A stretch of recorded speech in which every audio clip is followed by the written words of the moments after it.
watching the station that's working for you. Now, WMAR 2 News.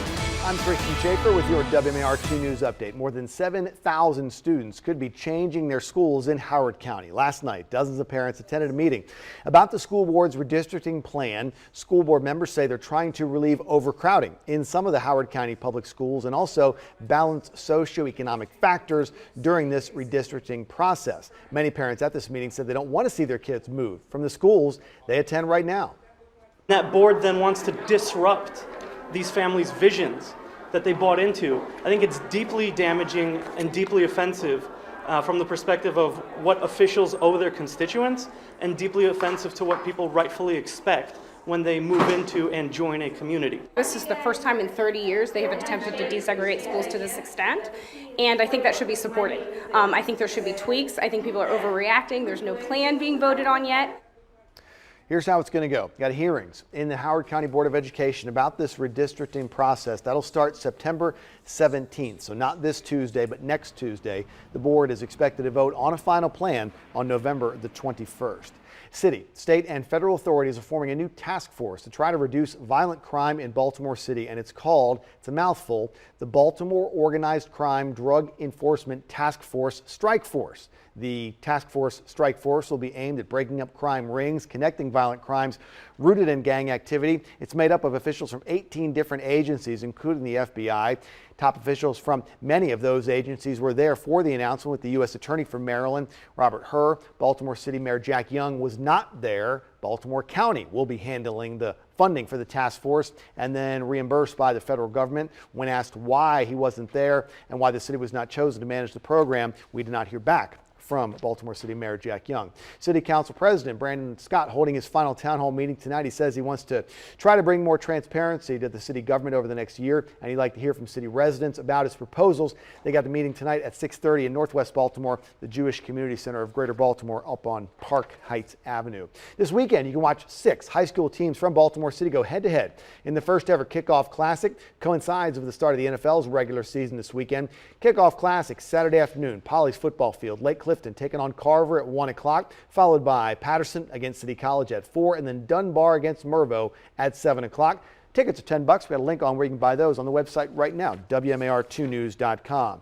Chance for you to help people living with chronic illnesses. All you got to do is eat out starting tonight. Dining Out for Life fundraiser is kicking off, with restaurants donating a portion of their lunch or dinner proceeds to the nonprofit Movable Feast. That is an organization that helps to feed people living with chronic illnesses. So the kickoff is tonight, but the big day for Dining Out for Life is Thursday, September the 19th. To see a full list of all the restaurants participating, go to the website, WMAR2news.com. And now from WMAR 2 News, Maryland's most accurate forecast.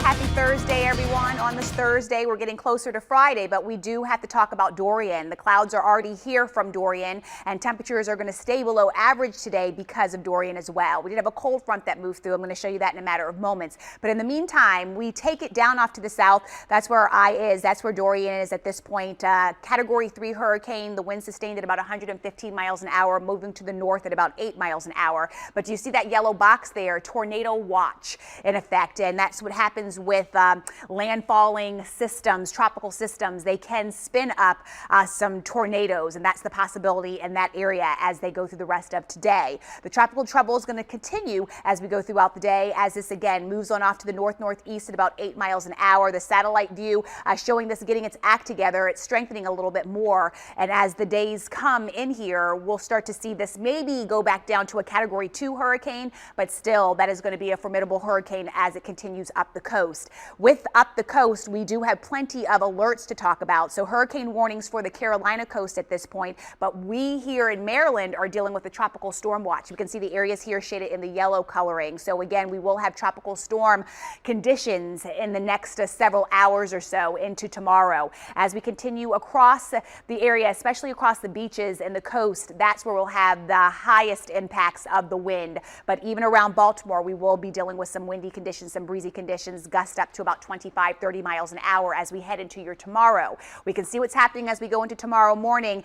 It looks like it may make landfall somewhere in North Carolina, maybe around Wilmington. You can see some heavy rain, hurricane force winds happening across that area tomorrow morning. We'll continue to monitor that. But the good news for us is the cold front that's making its way through. That's the thing that's keeping it away from us, keeping it offshore. So we're not getting direct impacts from it, but the Delmarva will get the impacts. We're looking at about 30 to 50 plus miles an hour. We could see some bay and coastal flooding, minor to moderate. And of course, the heaviest amount of rain will be at the beaches. Back here at home for today, Dorian, again, keeping the clouds around, the high temperature coming in right around 77. We'll continue to watch Dorian. That's on Friday. That's when we'll get the biggest impacts on your Friday. The winds will pick up, and then we'll still be a bit breezy as we head into your Saturday, but plenty of sunshine in the forecast. Okay, Lynette, thanks very much. Stick with us online at WMAR2news.com all day long. We'll continually update top stories and breaking news. And for news and weather on the go, you can always download the WMAR2 News app.